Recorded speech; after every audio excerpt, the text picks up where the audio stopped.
थोड़ा स्टोरी पे पीछे चलता हूँ। जो आपने बताया पहला 1 साल बहुत स्ट्रगल वाला था, जब फिगर आउट कर रहे थे, क्या था वो? कि कैसे चल रहा था वो? फंड स्टार्टिंग में कहाँ से आ रहे थे? क्या जॉब भी कर रहे थे, साथ में यहाँ पे हाथ-पाँव मारे जा रहे थे? और as a female founder, India में फीमेल फाउंडर्स बहुत कम हैं, तो एज़ अ फीमेल फाउंडर शायद आपके पास अलग लेवल का प्रेशर होगा कि उस टाइम तक आपकी शादी हो गई थी? नहीं नहीं, शादी तो मेरी कि कोविड क्या के बाद शादी हुई। के बाद ये होगा घर पे क्या, क्योंकि आप बिजनेस फैमिली से नहीं आते थे, तो क्या पता घर पे ये वाली बातें भी उठती हो। मेरे को नहीं पता कि होता था या नहीं होता था, फिर क्या पता उठती हो। दूसरा, अगर मैं इनकी बात करके चलूं तो ये अच्छी जॉब कर रहे थे, अब आके एक ऐसी भसुड़ी पाल लेना, मतलब मैं इसको बोलूंगा कि जहां पर अभी विजन भी नहीं दिखाई दे रहा, इन्वेस्टर्स भी मना कर रहे हैं, तो वो 1 साल थोड़ा समझाओ क्या था, कैसे ग्रो हो रहा था ब्रांड, या फिर क्या हो रहा था? तो 1 साल पहले तो हमने बड़ा रिसर्च किया समझने के लिए कि एक तो कितने जिम्स और स्टूडियोज़ एग्ज़िस्ट करते हैं, कितने लोग एक्चुअली में इंटरेस्टेड हैं जाने के लिए। तो we done a lot of research, we spoken to a lot of people to understand कि क्या नीड है।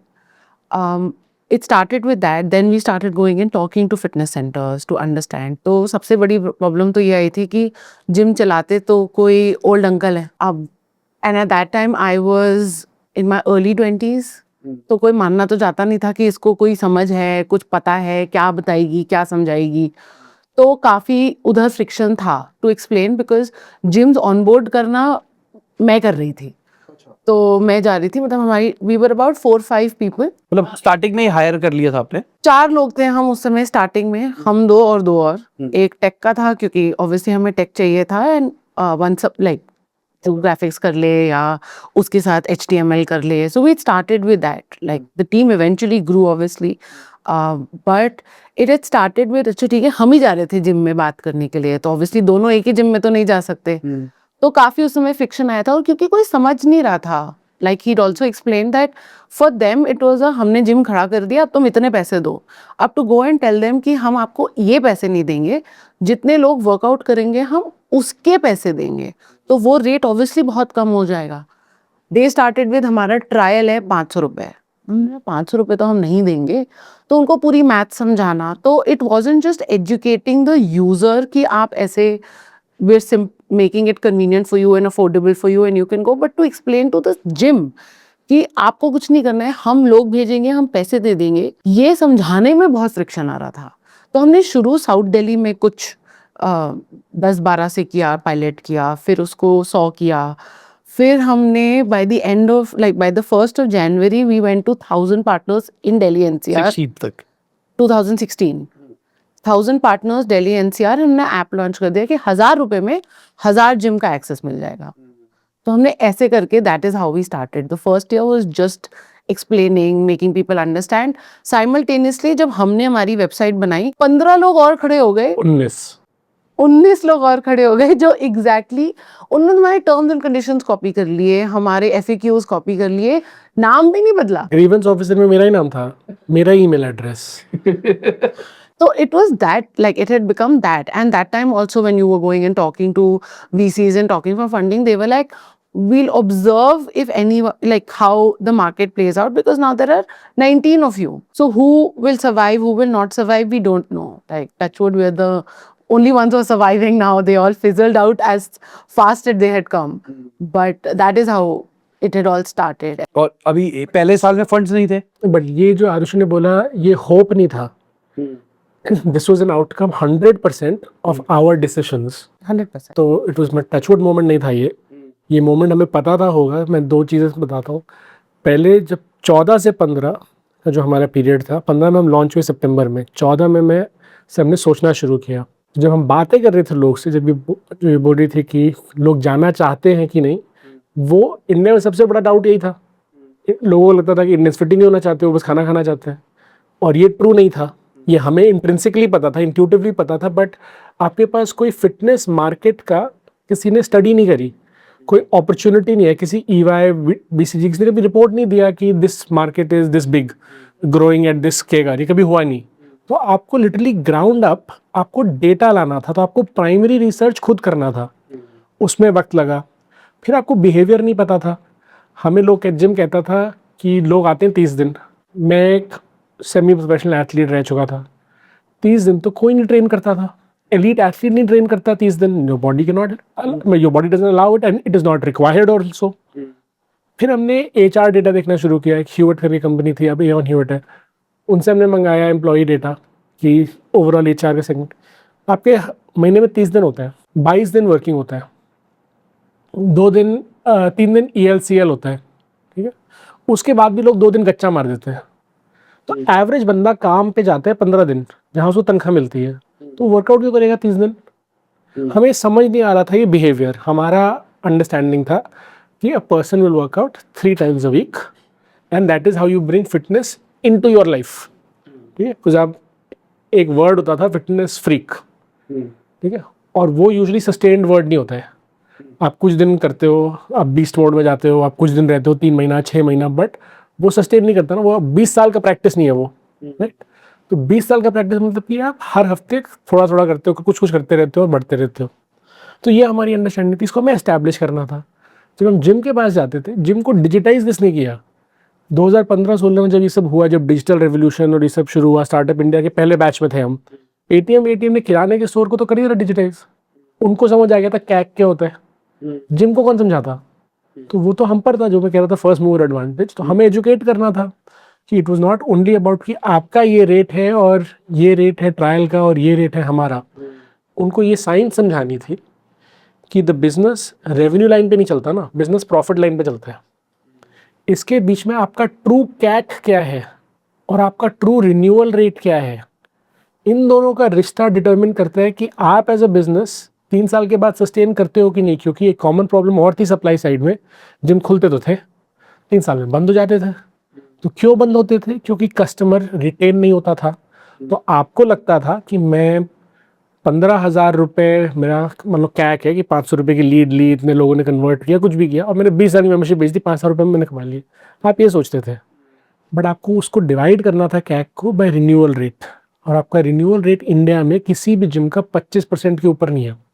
आप कितना बड़ा नाम ले लो, कितना बड़ा शोर मचा लो, ठीक है, 75% कस्टमर उनके हर साल टूट जाते हैं। और जो रिन्यू भी करता है ना, लास्ट ईयर बोलता है क्या बॉस, लास्ट ईयर मैंने 30,000 रुपये दिए थे, इस साल ना 25 कर ले। कोई नहीं आगे बोलता कि लास्ट ईयर 30 दिए थे, इस बार 35 ले लो, ठीक है। तो आरपो डिक्रीजिंग है, बाकी सारे कॉस्ट इंक्रीजिंग है, राइट। रेंट बढ़ गया होगा, स्टाफ की सैलरी बढ़ेगी, वेयर एंड टेयर बढ़ा होगा, मेंटेनेंस बढ़ेगा, ठीक है। तो ये आपका डायनामिक है, ये उनको समझाना था, ये उनको एहसास दिलाना था, फिर हमारा एक्शन। तो हमारा बिजनेस बना था बॉटम अप, ठीक है। कि हमने ये सब साइंस मैथ्स करने के बाद, समझाने के बाद, जैसे उन्होंने बोला कि एक अंकल चलाते थे जिम, क्योंकि यूजुअली उस समय जिम्स ना लोगों का सेकेंडरी बिजनेस था, बहुत कम फिटनेस एंटरप्रेन्योर्स थे। अब जब स्टूडियोज बहुत बढ़ गए हैं तो you have good trainers who have become business people. पहले it was largely a secondary business. तो आपको जिम में जाओगे, पहले बाउंसर मिलेंगे, बाउंसर को समझाओगे कि भाई हम आए इस प्रपोजल के साथ, फिर फ्लोर मैनेजर मिलेगा, फ्लोर मैनेजर के बाद जनरल मैनेजर मिलेगा, तब बाऊजी मिलेंगे जिनका जिम है, जिनको एक्चुअली डिसीजन लेना है। तो बाऊजी तक पहुंचने में इतना वक्त लगता था, बाऊजी को समझाने में टाइम लगा। जब बाऊजी समझे तब हमने अपना कॉस्ट स्ट्रक्चर बनाया नीचे से ऊपर। जब हम मार्केट में उतरे और जब हमारे कॉपी कैट्स आए, और ऐसे बहुत सारे नाम थे, क्लासवर्स, फिटनेस पापा, फिटनेस पासपोर्ट, फिटनेस पैंडा, ओयो फिट, माई फ्लेक्सी पास, फिट टिकट, फिटाटो, ऐसे बहुत सारे हैं, ठीक है। हमारा विजन था वर्कआउट होना चाहिए 100 रुपये में, ठीक है। आपको खाना घर पे आता है 100 रुपये, ऊबर ओला आपको समय 100 रुपये में जगह ए से बी ले जा रही थी, तो 100 रुपये। हमारा बनता कि आप करते हो वर्कआउट 10 बार, ये हमारा इंट्यूशन बोल रहा था। जिम इंडस्ट्री बोल रही थी नहीं जी 30 बार करते हैं। तो हमारा बनता कि 10 वर्कआउट 100 रुपये, 1000 रुपये। बट हम डर गए। सितंबर में जब हम आए पहली बार, सितंबर 2015 में अपनी वेबसाइट पे, हम आए 2500 रुपये में। कुछ लोगों ने बोला 30, हमने बोला ठीक है, जिम लेता है 3000 रुपये महीना, हम थोड़ा सस्ता आते हैं 2500 रुपये, और वो कहते 30, हम मानते 25 वर्कआउट करेगा। ये हम डर गए, हमारा विश्वास ये नहीं था। बट हम पहली बार आ रहे थे और कोई था नहीं प्ले बुक, हम डर गए।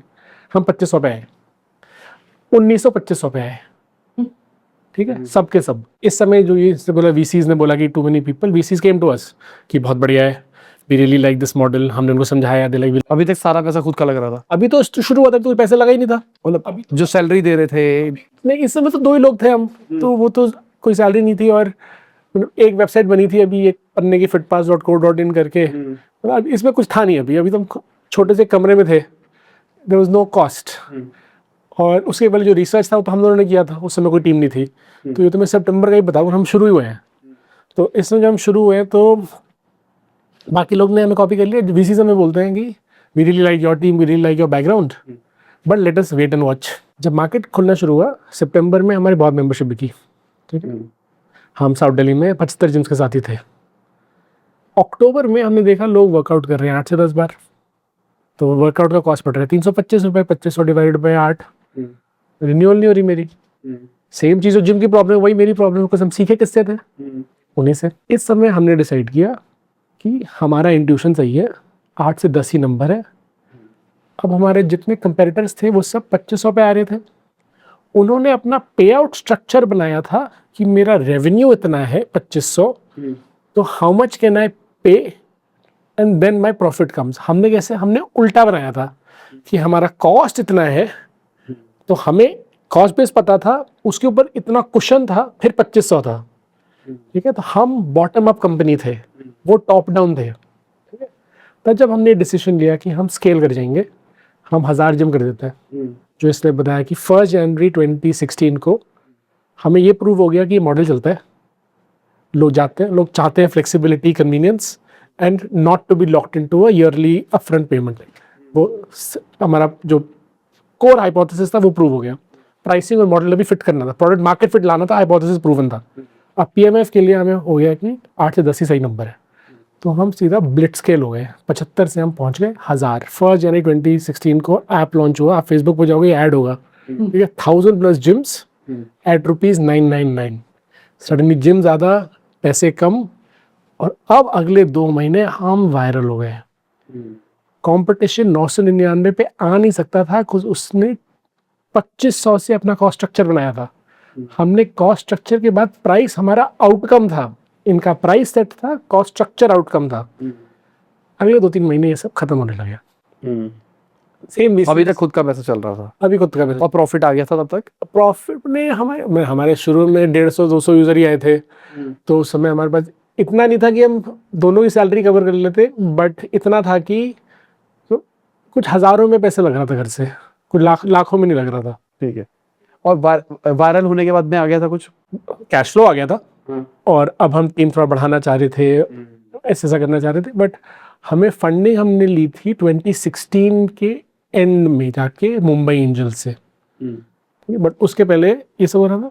अब ये सेम वीसी जब हमारे कंपेटिटर्स बंद होना शुरू हुए, तो सेम वीसी हमारे पास आके बोलते हैं, पहले they wanted to see who wins which team, now they said oh everybody is gone, तो is the market big enough. उनको ये समझ नहीं आया कि मेरे पास पीई एक्सपीरियंस था, हम लोग समझ रहे थे, हमने 1 साल लगाया था, हमने इम्पल्स में बिजनेस नहीं शुरू किया था, हमने सोच समझ के किया था, और हम लोग कुछ टेस्ट कर रहे थे और हमें पता था रिजल्ट्स आएंगे, बट यू डिड नॉट।